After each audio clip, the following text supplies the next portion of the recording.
up, YouTube? You already know what it is. But for those of you who don't, this is simply life now. As this is the first video, I do want to go ahead and let you guys know this channel is not for the faint of heart. We're going to be talking about some real and heavy subjects. And I'm going to be honest with you, I'm not holding back. I don't expect you to hold back.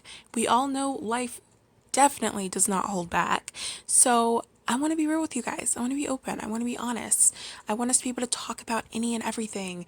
And that includes some embarrassing and just truly hard to talk about topics. But hey, I mean, that is simply life, right? So that being said, let's just jump right into it. So as you can see from the description below, this video is going to be talking about something that I personally have experienced and am currently going through and will be going through for the rest of my life: hydrocephalus. So for those of you who don't know what hydrocephalus is, I'm going to give you just a little rundown. This video is not going to be the full beat down. I'm not going to overload you guys with a bunch of information. I just kind of want to give you a little look into what hydrocephalus is. So when I do the video, you'll have a little bit of an idea of what I'm talking about and what I'm dealing with. So when you type in hydrocephalus into Google, this is what pops up. You'll see a little definition. You'll see some information on symptoms, treatments, specialists, things like that. It is rare, as you can see, fewer than 200,000 U.S. cases per year. So it's not like everywhere you look, there's going to be someone walking by you with hydrocephalus. That's not it. However, even though it is rare, it is very serious.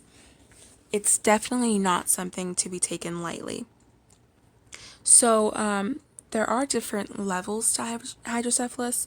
Some people can actually wait it out because their case isn't that serious.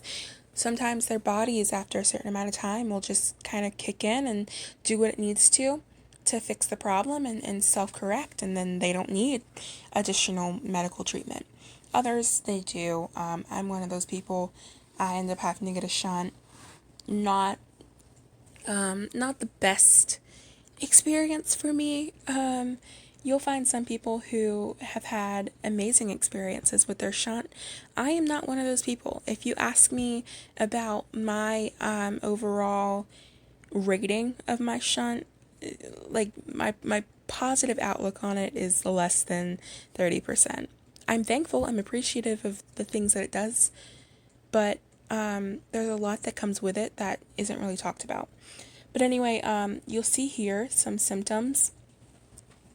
They really range in different aspects, from muscular to gastrointestinal to cognitive. One of the most popular symptoms associated with hydrocephalus is head enlargement, which is kind of all you really see when you look at the images on Google. But not everyone has a big head, guys. Just when you see someone walking across the street and their head may be a little big, that does not mean that they have hydrocephalus. I feel like that's one symptom that's kind of been, I guess, overdone a little. People think that is a definite type thing, where if you don't have a big head, you don't have hydrocephalus. That's not it at all. But yeah, just, go through the symptoms. There's a lot. There really is. And this is not all of them. Trust me, there are so many other symptoms to it, so many other things that you have to deal with when you have hydrocephalus. So,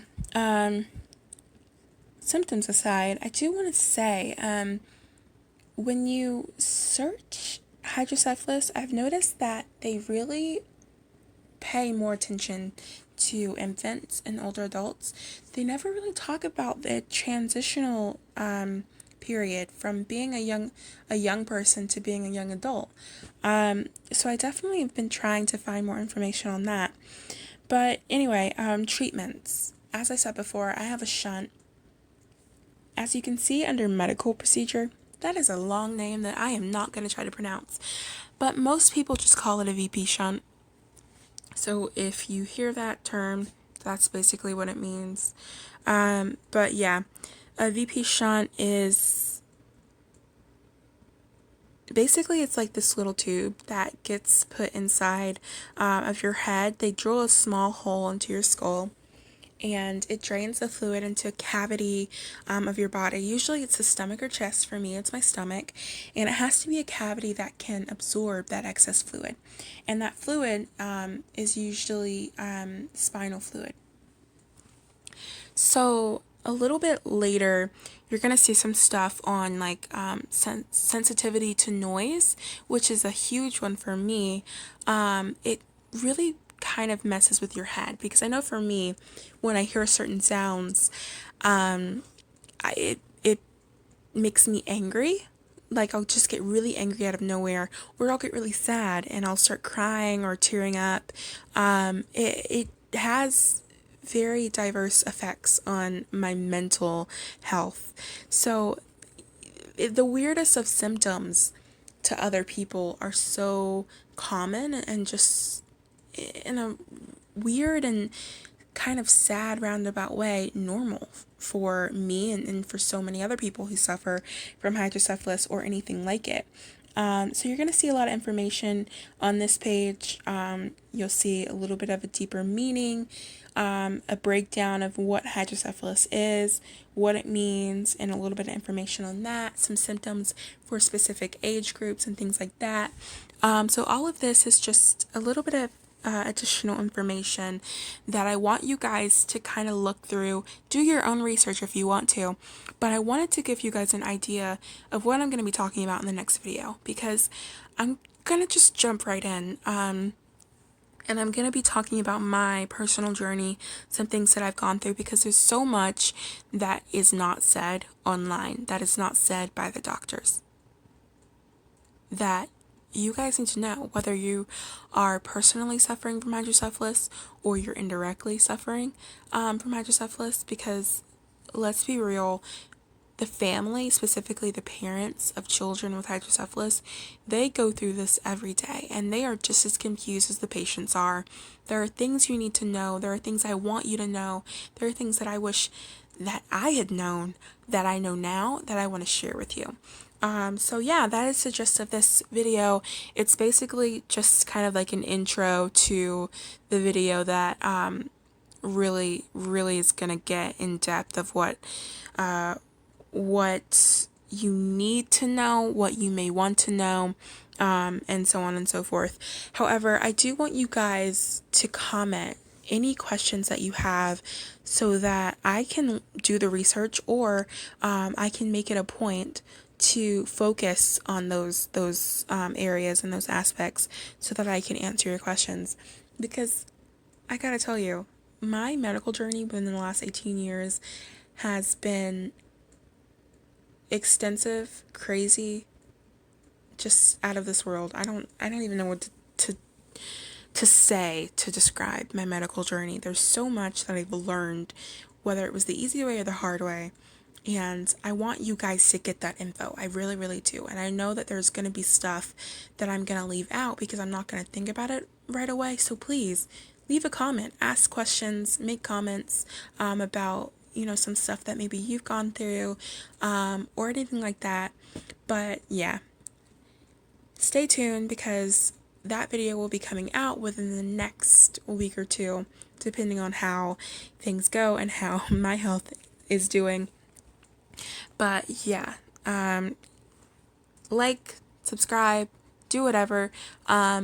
Just make sure that whatever you're going through, do your own research, whether it's hydrocephalus or anything else, because I gotta be honest, the majority of what I know about my body, I've learned on my own. I've learned through my own research, because sometimes when you ask doctors, they look at things in a textbook sense, that if it's not in a textbook, it's not possible. They've been trained that way, and the human body isn't a textbook. It's not. You can't expect every single person to fit into the same criteria. You just can't. So do your own research. research your body. And I don't mean that in a weird way. I just mean, take note of what your body's telling you, because your body will speak to you. It'll let you know when something's wrong.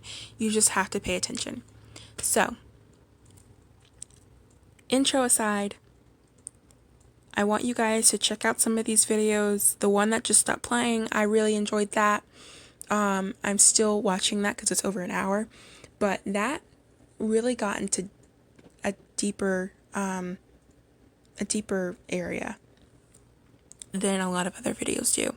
But check out these videos, do your own research. Like I said, comment down below any questions you have.